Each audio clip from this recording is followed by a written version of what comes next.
గత కొద్ది రోజులుగా వరుణుడి కోపం వచ్చి భాగ్యనగరాన్ని అంతా వర్షపు నీటితో అతలాకుతలం చేస్తా ఉన్నాడు. ప్రజల చాయిస్ కాకుండా ఈ రాష్ట్ర ప్రభుత్వం మాకు ప్రజలు ఓట్లేసిరు గెలిచినాం కాబట్టి, పోయిన ప్రభుత్వం 1,00,000 కోట్లతో ఒక ప్రాజెక్టు చేసింది కాబట్టి మేము కూడా 1,00,000 కోట్లతో ఒక ప్రాజెక్టు చేద్దామని చెప్పి ఇప్పుడు అధికారంలోకి వచ్చినటువంటి ప్రభుత్వం పొద్దున్న లేస్తే మూసీ జపం చేస్తూ ఉన్నారు. పేద ప్రజలు ఏమనుకున్నారంటే పెద్దోళ్ళకి సంబంధించినటువంటి బంగ్లాలు, అడ్డదిడ్డంగా నిర్మించుకున్నటువంటి ఫామ్ హౌజులు, అడ్డదిడ్డంగా ఎంకరేజ్ చేసినటువంటి అతిథి గృహాలు ఏవైతే ఉంటాయో, నదులు, నదీ పరివాహక ప్రాంతాలు లేదా చెరువుల మధ్యలో కట్టినటువంటి కన్స్ట్రక్షన్స్ అన్నీ తొలగిస్తే హైదరాబాద్కి వర్షం కురిసినప్పుడు ఈ వరదల పంచాయతీ లేకుండా ప్రజలందరూ ప్రశాంతంగా ఉండొచ్చని అనుకున్నారు. తామొకటి తెలిస్తే ప్రభుత్వం ఇంకొకటి తెలిసింది. ప్రభుత్వం ముందుగా లేదా ఒకటి రెండింటిని కదిలించినట్టు చేసి, పెద్దోళ్ళకి సంబంధించినటువంటి బంగ్లాల్ని ఒకటి రెండింటిని కదిలించినట్టు చేసి, మొత్తం మూసీలో గత 2 దశాబ్దాలుగా పేద ప్రజలు వివిధ శాఖల నుంచి అనుమతులు తెచ్చి కట్టుకున్నటువంటి అనేక బంగ్లాలని, అనేక చిన్న చిన్న పూరి గుడిసెల్ని, పేద మధ్యతరగతికి సంబంధించిన ప్రజలకు సంబంధించిన ఇళ్ళని కూల్చివేస్తూ వచ్చింది. అప్పుడు ప్రజలకి హైడ్రా పట్ల, రాష్ట్ర కాంగ్రెస్ ప్రభుత్వం పట్ల ఒక రకమైనటువంటి ఆగ్రహం, కోపం వ్యక్తం అవుతూ వచ్చింది. హైడ్రా అధికారులు చేస్తున్న పనులు కూడా అట్లే ఉన్నాయి. అస్మదీయులైతే ఒక రకంగా, తస్మదీయులైతే ఇంకొక రకంగా, అనుమతులుంటే ఇంకొక రకంగా, మనోడైతే ఇంకొక రకంగా అనేటువంటి కొన్ని కార్యక్రమాల్ని హైడ్రా అధికారులు కూడా కొనసాగించడం అనేది బాధాకరమైనటువంటి విషయం.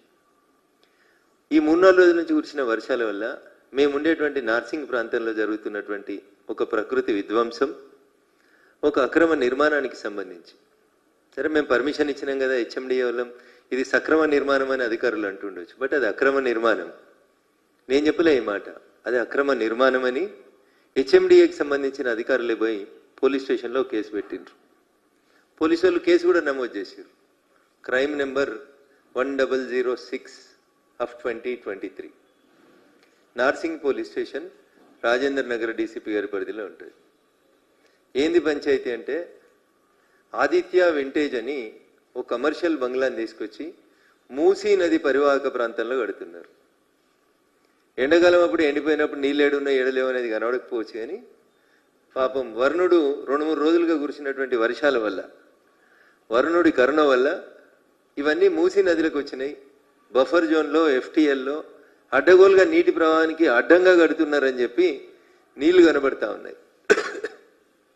జనరల్గా హెచ్ఎండిఏ నిబంధనల ప్రకారం ఏదైనా ఒక ప్రాపర్టీ మీద కోర్టుల కేసున్నా, పోలీస్ స్టేషన్ల కేసులున్నా, ఎలాంటి అభ్యంతరాలు వచ్చినా ఆ నిర్మాణాలకి అనుమతిని రద్దు చేస్తుంది హెచ్ఎండిఏ. రేవంత్ రెడ్డి గారు కాంగ్రెస్ ప్రభుత్వం ఈ రాష్ట్రంలో అధికారంలోకి వచ్చిన తర్వాత అప్పటి పురపాలక శాఖ మంత్రి కేటీఆర్ గారు అనుమతులు ఇచ్చిండ్రు. దీని వెనకాల పెద్ద వ్యవహారం నడిచింది, కుంభకోణం నడిచింది. కాబట్టి ఈ ఆదిత్య వింటేజ్ అనేటువంటి కన్స్ట్రక్షన్స్ని ఆపేస్తున్నామని చెప్పి, శ్రీ ఆదిత్య వింటేజ్ ప్రాజెక్టుని మేము నిర్మాణం నిలిపేస్తా ఉన్నామని పోలీసు వాళ్ళతోటి అది ఛార్జ్షీట్ గిట్ అన్ని వేయించినారు కోర్టులో. విషయం ప్రస్తుతం రాజేంద్ర నగర్ కోర్టులో పోలీస్ కేసు, క్రిమినల్ కేసు, హెచ్ఎండిఏలో లేదా బఫర్ జోన్లో, ఎఫ్టీఎల్లో కన్స్ట్రక్షన్ జరుగుతుందని చెప్పి ఒక కంప్లైంట్ ఇచ్చారు. ఇంకా దారుణం ఏంటంటే, రింగ్ రోడ్ నార్సింగ్ ఎగ్జిట్ దగ్గర అటువైపు ఇటువైపు అన్ని సర్వీస్ రోడ్లు ఉంటాయి.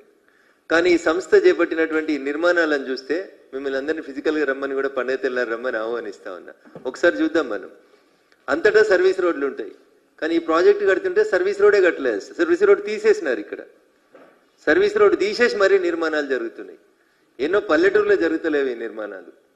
హ్యాపెనింగ్ సిటీ హైదరాబాద్లో happening area, Gachibowli financial district, Narsing ఏరియాలో ఒక కంపెనీ నిబంధనలకు వ్యతిరేకంగా టీఆర్ఎస్ ప్రభుత్వం అనుమతిస్తుంది. టీఆర్ఎస్ ప్రభుత్వం అనుమతి ఇచ్చిన తర్వాత హెచ్ఎండి అధికారులు కంప్లైంట్ ఇస్తారు. దానికి సంబంధించి 1006/2023 నార్సింగ్ పోలీస్ స్టేషన్లో కేసు నమోదవుతుంది. కాంగ్రెస్ ప్రభుత్వం అధికారంలోకి వచ్చినాక, రేవంత్ రెడ్డి గారు అధికారంలోకి వచ్చినాక ఆ నిర్మాణాన్ని ఆపేస్తారు. ఇవాళ మళ్ళీ నిర్మాణానికి అనుమతులు వచ్చినాయని చెప్పి మళ్ళీ నిర్మాణం కొనసాగిస్తారు. జనరల్గా బఫర్ జోన్ ఉంటే ఎక్కడ కూడా మట్టి పోయొద్దు, ఎత్తు లేపొద్దు, బఫర్ జోన్ని రక్షించాలని చెప్తా ఉంటారు. బహుశా భాగ్యనగరంలో జరుగుతున్నటువంటి ఈ అక్రమ నిర్మాణాలన్నీ రాష్ట్ర ప్రభుత్వానికి చూపించేందుకే అనుకుంటా గత వారం 10 రోజులుగా వరుణదేవుడు ఇష్టానుసారంగా హైదరాబాద్కి వరదల్ని తీసుకొచ్చినాడు. సర్వీస్ రోడ్ని అసలు తీసుకోకుండా సర్వీస్ రోడ్ని బంద్ చేసి హెచ్ఎండి అనుమతులు ఎట్లా ఇచ్చిందో రాష్ట్ర ప్రభుత్వ పెద్దలు చెప్పాలి. నాకేం అనుమానం వస్తుందంటే అప్పుడున్న వాళ్ళు ఏం చేసి అనుమతులు ఇచ్చిరని కాంగ్రెస్ అడిగిందో ఇప్పుడు కాంగ్రెస్లో మరి ముఖ్యమంత్రి గారు నోటీసులో ఉందా లేదా నెంబర్ 2లు నెంబర్ 3లు అనుకుంటున్నటువంటి మంత్రులు ఏమన్నా మేనేజ్ చేసినారా, ఎట్లా అనుమతి వచ్చిందని చెప్పాలి. అన్న ఈ చిత్రం చూస్తే మనకందరికీ స్పష్టంగా కనబడుతుంది. వాళ్ళు కడుతున్న